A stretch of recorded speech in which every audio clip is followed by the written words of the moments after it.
Hello नमस्कार दोस्तों, कैसे हैं आप सब। मॉडर्न हिस्ट्री की पिछली क्लास में हमने देखा है कि कैसे पुर्तगाल और स्पेन के बीच टॉर्डेसलस की संधि होती है। उसके बाद वास्को ड गामा भारत आता है। हमने पुर्तगाली कंपनी के बारे में देखा तथा डच कंपनी के बारे में देखा पिछली क्लास में।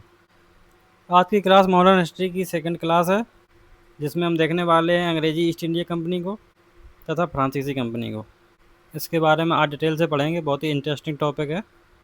आज की क्लास में हम देखने वाले हैं कि कैसे अंग्रेज़ भारत आते हैं, उसके बाद जहांगीर के दरबार में क्या क्या होता है।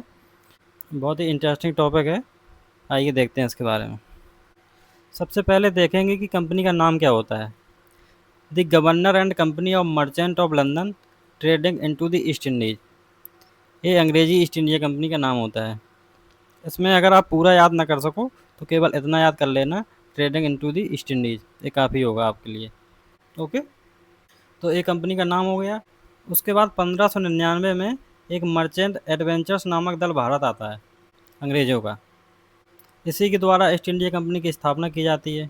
उसके बाद 31 दिसंबर 1600 ईस्वी में, काफ़ी इंपॉर्टेंट डेट है, 31 दिसंबर 1600 ईस्वी में जो वहाँ की महारानी होती हैं एलिजाबेथ, वो कंपनी को पूर्व के साथ व्यापार करने हेतु 15 वर्षों का अधिकार पत्र प्रदान करती हैं। इसका उद्देश्य केवल व्यापार करना होता है, यहाँ पर सत्ता स्थापित करना या राज करना इसका उद्देश्य नहीं होता है। वैसे बाद में ऐसा हुआ है, लेकिन जो इसका शुरू में जो उद्देश्य था वो केवल व्यापार करने तक सीमित था।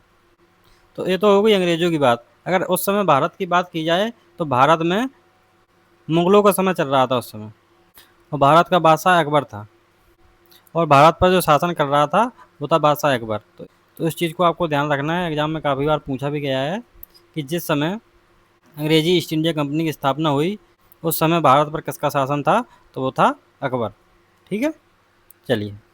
अब महारानी एलिजाबेथ के बाद 1603 ईस्वी में जेम्स प्रथम इंग्लैंड के राजा बनते हैं, और इन्होंने अपने एक राजदूत कैप्टन हॉकिंस को भारत भेजा, जो हेक्टर नामक जहाज़ से मुग़ल सम्राट जहांगीर के दरबार में पहुंचा। अब उस समय कैप्टन हॉकिंस को ये पता नहीं था कि यहाँ पर जहांगीर का शासन आ गया है। ये जो वहाँ से पत्र लाया था वो अकबर के नाम से था, अकबर के नाम से था, क्योंकि वहाँ के राजा जो जेम्स प्रथम थे उनको यही मालूम था कि यहाँ पर अकबर का शासन है। लेकिन अकबर का शासन 1605 ईस्वी में समाप्त हो गया था। उसके बाद जहांगीर यहाँ का सम्राट बना था।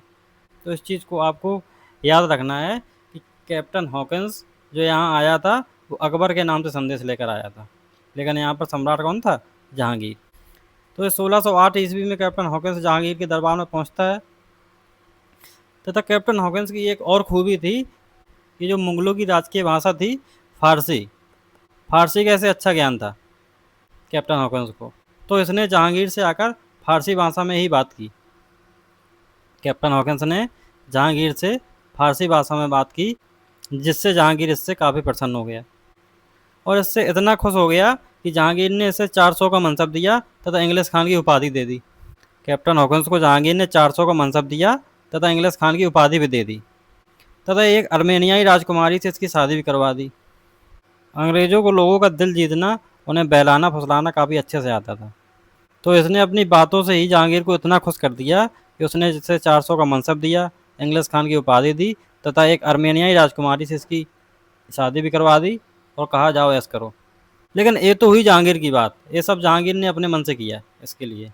लेकिन जो इसका उद्देश्य था वो ये था कि इसे सूरत में फैक्ट्री स्थापित करने के लिए जहांगीर की अनुमति की ज़रूरत थी।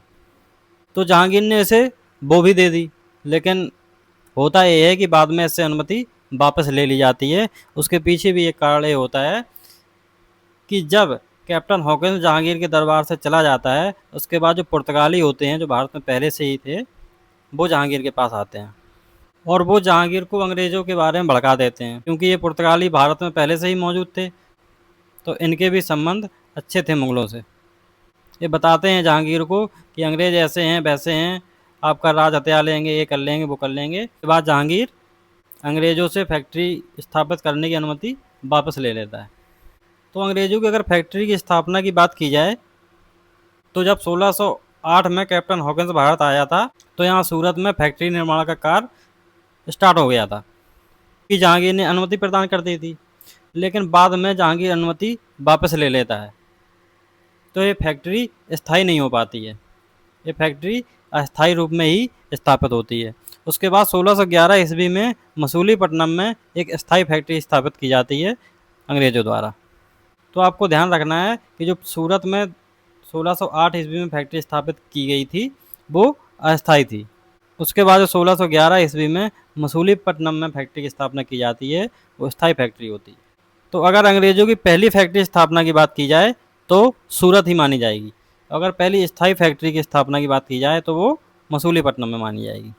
तो ये चीज़ को ध्यान रखना है, इसमें आपको कन्फ्यूज नहीं होना है। उसके बाद 1613 में जो सूरत की अस्थायी फैक्ट्री थी ये स्थायी हो जाती है, क्योंकि यहाँ पर मुगलों द्वारा इन्हें अनुमति प्रदान कर दी जाती है, फैक्ट्री स्थापना की अनुमति दे दी जाती है। तो यही जो अस्थायी फैक्ट्री थी वो 1613 में स्थायी हो जाती है। तो ये आपको क्रम याद रखना है, 1608 में अस्थायी फैक्ट्री सूरत में, उसके बाद 1611 में स्थायी फैक्ट्री मसूलीपट्टनम में, उसके बाद यही जो अस्थायी फैक्ट्री थी वो सूरत में स्थायी हो जाती है। ये आप मैप में देख सकते हैं सूरत और मसूलीपट्टनम की लोकेशन कहाँ पे है। क्लियर। उसके बाद 1615 ईस्वी में सर थॉमस रो जहांगीर के दरबार में आते हैं। 1608 ईस्वी में कैप्टन हॉकिंस आता है और 1615 ईस्वी में सर थॉमस रो जहांगीर के दरबार में पहुंचते हैं। ठीक है, क्लियर। चलिए, उसके बाद 1632 ईस्वी की बात की जाए, ये सबको हमने लाइन से लगाया है जिससे आप इन्हें आसानी से याद कर सकें। ठीक है, तो बात की जाए 1632 ईस्वी में क्या हुआ, तो यहाँ पर अंग्रेजों ने गोलकोंडा का एक सुल्तान होता है अब्दुल्ला कुतुब शाह, उससे इन्होंने 500 पाउंड वार्षिक कर देने के बदले गोलकोंडा के सभी बंदरगाहों से व्यापार करने की अनुमति ले ली थी। केवल 500 पाउंड वार्षिक कर देने के बदले गोलकोंडा के जितने भी बंदरगाह थे उन पर व्यापार करने का अधिकार प्राप्त कर लिया था अंग्रेजों ने। ये फरमान चूंकि अधिक लाभकारी था इसलिए इसे सुनहरा फरमान भी कहा जाता है। तो ये चीज़ ध्यान रखनी है आपको, एग्जाम में पूछी जाती है चीज़। ठीक है, चलिए। उसके बाद 1639 ईस्वी में फ्रांसिस डे एक अंग्रेज अधिकारी होता है जो चंद्रगिरी के राजा से मद्रास को पट्टे पर ले लेता है। यहाँ पर अंग्रेजों ने गोलकोंडा के शासक अब्दुल कुतुब शाह से गोलकोंडा पर अधिकार मांग लिया था और यहाँ पर फ्रांसिस डे ने चंद्रगिरी के राजा से मद्रास को पट्टे पर ले लिया। यहीं पर अंग्रेजों ने फोर्ट सेंट जॉर्ज नामक किले का निर्माण किया। इंपॉर्टेंट है, काफ़ी पूछा जाता है परीक्षा में, फोर्ट सेंट जॉर्ज किला। ठीक है, तो यहीं पर इसका निर्माण किया जाता है। उसके बाद देखते हैं 1661 ईस्वी में, यहाँ पर ब्रिटेन के एक सम्राट होते हैं इस समय चार्ल्स द्वितीय, जिनका विवाह पुर्तगाल की एक राजकुमारी होती है कैथरीन, उसके साथ होता है। तो इस विवाह में जो पुर्तगाल होते हैं वो मुंबई को दहेज के रूप में अंग्रेजों को दे देते हैं। चार्ल्स द्वितीय का विवाह होता है कैथरीन से, तो इसमें पुर्तगाली दहेज के रूप में मुंबई को अंग्रेजों को दे देते हैं। तो इसी मुंबई को अंग्रेज 1668 ईस्वी में 10 पाउंड वार्षिक किराए पर कंपनी को दे देते हैं। जिस मुंबई को पुर्तगालियों ने अंग्रेजों को दिया था उसी को अंग्रेज कंपनी को दे देते हैं 1668 ईस्वी में, केवल 10 पाउंड वार्षिक किराए पर ये कंपनी को दे दिया जाता है। ये जो मुंबई होता है एक गांव के रूप में बसा हुआ होता है, तो कंपनी क्या करती है, कंपनी इसका शहरीकरण करवा देती है और मुंबई का जो शहरीकरण करने का जो श्रेय जाता है वो ओंगियार को जाता है। ये नाम आपको ध्यान रखना है, बहुत इंपॉर्टेंट है। इसमें एग्जाम में ये पूछा जाता है मुंबई का शहरीकरण किसके द्वारा करवाया गया, तो वो ओंगियार ने करवाया था। ठीक है, करता हूँ आपको समझ में आ रहा होगा। नेक्स्ट देते हैं 1698। 1698 में अंग्रेजों ने बंगाल का एक जमींदार होता है इब्राहिम खां, उससे 1200 रुपये में 3 गांव की जमींदारी खरीद ली। ये गांव होते हैं गोविंदपुर, सूतानाती और कोलकाता। बाद में यही तीनों गांव विकसित होकर कलकत्ता नगर बसता है। कलकत्ता नगर बसाने का जो श्रेय जाता है वो जॉब चारनाक को जाता है, ये चीज़ भी आपको ध्यान रखना है। और जो मुंबई का शहरीकरण करवाया गया था वो ओंगियार द्वारा करवाया गया था, और यहाँ पर जो कलकत्ता नगर स्थापित किया जाता है वो जॉब चारनाक द्वारा किया जाता है। ठीक है, तो इन सब चीज़ों में आपको बिल्कुल भी कंफ्यूज नहीं होना है, आप ध्यान से देखें इन्हें और याद रखें। ठीक है, तो यहाँ पर हमने देखा ऊपर क्या क्या देखा, यहाँ पर गोलकोंडा भी अंग्रेजों ने ले लिया, यहाँ पर मद्रास भी ले लिया। ठीक है, उसके बाद यहाँ पर बम्बई भी अंग्रेजों को मिल गया, यहाँ पर कलकत्ता नगर भी अंग्रेजों के पास आ गया। ठीक है, और 1700 ईस्वी में इसी कलकत्ता में चार्ल्स आयर के द्वारा फोर्ट विलियम किले का निर्माण किया जाता है। ऊपर हमने देखा था कि मद्रास में फोर्ट सेंट जॉर्ज नामक किले का निर्माण किया जाता है और यहाँ पर कलकत्ता में फोर्ट विलियम किले का निर्माण किया जाता है। इनको हम बाद में बता देंगे लाइन से जितने भी किलों का निर्माण किया गया है, लेकिन यहाँ पर आप देख लीजिए इसे।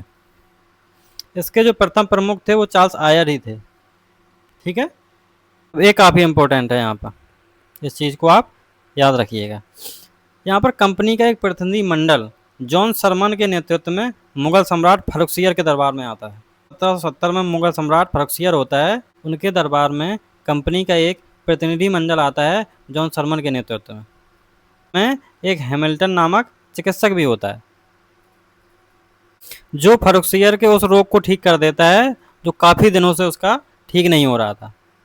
इससे प्रसन्न होकर फर्रुखसियर 1717 ईस्वी में एक फरमान जारी करता है जिसे कंपनी का महाअधिकार पत्र या मैग्ना कार्टा भी कहा जाता है।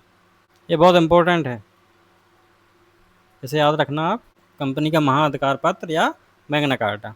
इसमें क्या क्या होता है, इसमें फर्रुखसियर बहुत सारी रियासतें तथा व्यापार का अधिकार भी अंग्रेजों को दे देता है काफ़ी सारी। इसमें इतनी सारी चीज़ें होती हैं, इसीलिए इसे महाअधिकार पत्र या मैग्ना कार्टा कहा जाता है। कहीं कहीं पर मैग्ना कार्टा लिखा होता है, कहीं कहीं पर ये लिखा होता है। ठीक है, तो इस चीज़ को ध्यान रखना आप। उसके बाद देखो जो हमने बताया था ऊपर किले हैं जिनका वहाँ पर निर्माण किया गया था, वो आप देख लीजिए यहाँ पर, यहाँ मैप में भी देख लीजिए। जो फोर्ट विलियम किला होता है वो कलकत्ता में स्थापित किया जाता है। जो फोर्ट सेंट जॉर्ज किला होता है वो मद्रास में स्थापित किया जाता है। ये दोनों किले अंग्रेजों द्वारा स्थापित किए जाते हैं। ठीक है, उसके बाद जो फोर्ट लुई किला होता है वो पौंडीचेरी में स्थापित किया जाता है। ये फ्रांसीसियों द्वारा स्थापित किया जाता है। इसकी स्थापना फ्रांस का राजा होता है लुई 14वां के नाम पर ही इसकी स्थापना हुई थी, इसलिए इसे फोर्ट लुई नाम दिया गया, जो पौंडीचेरी में स्थापित किया गया। ठीक है, यहाँ पर अंग्रेजों द्वारा, यहाँ पर अंग्रेजों द्वारा और यहाँ पर फ्रांसीसियों द्वारा। ठीक है, तो ये हमने बात की है अंग्रेजी ईस्ट इंडिया कंपनी के बारे में। आशा करता हूँ आपको समझ में आया होगा, और जो भी पॉइंट आपको समझ में ना आए हो आप कमेंट बॉक्स में ज़रूर बता दें, उस पर हम अगली क्लास में चर्चा कर लेंगे। ठीक है, चलिए हम नेक्स्ट हम देखते हैं डेन ईस्ट इंडिया कंपनी के बारे में। इसका संबंध होता है डेनमार्क से। इस कंपनी का संबंध कहाँ से होता है? डेनमार्क से। तो इसमें ज़्यादा कुछ है नहीं इम्पोर्टेंट, जो मेन चीज़ें हैं उनको आप देख लीजिए। इसकी स्थापना होती है 1616 ईस्वी में। उसके बाद इनकी जो पहली फैक्ट्री की स्थापना की जाती है वो उस समय का तरंकोबार था 1620 ईस्वी में, जिसको अब शायद तंजौर के नाम से जाना जाता है। वहाँ पर इनकी प्रथम फैक्ट्री की स्थापना की गई थी 1620 ईस्वी में। उसके बाद 1845 ईस्वी में ये अपनी कंपनी अंग्रेज़ों को बेच देते हैं और चले जाते हैं यहाँ से।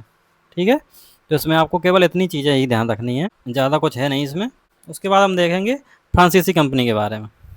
अब इसमें एक बहुत इंपॉर्टेंट क्वेश्चन बनता है फ्रांसीसी कंपनी के बारे में, वो है ये कि अभी तक जितनी भी कंपनियां आई वो सारी कंपनियां प्राइवेट थी, लेकिन ये जो फ्रांसीसी कंपनी थी ये एक सरकारी कंपनी थी।